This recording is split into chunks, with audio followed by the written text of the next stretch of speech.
Well, I think it's a fair, for me, statement to make. Obviously, he wouldn't think it fair, but I think the Bush administration has been disastrous with respect to the environment. One of the really ironic things is that the Clean Air Bill, which I mentioned earlier, would not have become law but for the support of the first President Bush. We tried throughout the Reagan presidency to move a Clean Air Bill, but President Reagan was adamantly opposed and we couldn't move it at all. But when the first George Bush took office, he said publicly he was for clean air legislation.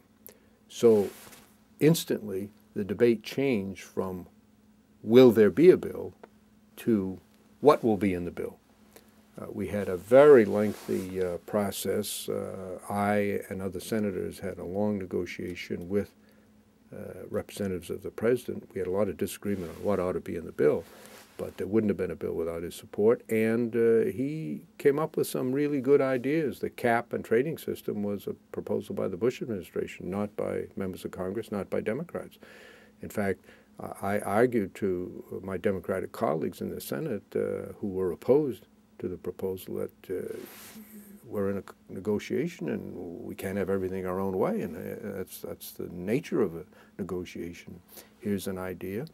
It may work, it may not, but the president feels strongly about it. We ought to try it. If it doesn't work, we'll come back and see what we can do, and it's actually worked quite well.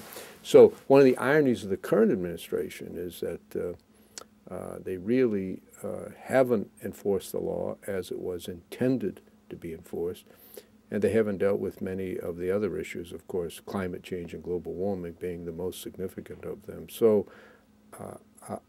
it's a real question as to how high a value Americans place on protection of the environment. I think there's a general sense that they favor it, but it tends not to be an issue that is pivotal in how many people vote. There are other issues, the economy, the war in Iraq, a lot of other things. So it isn't the highest level issue, but I think it ought to be, particularly with respect to climate change.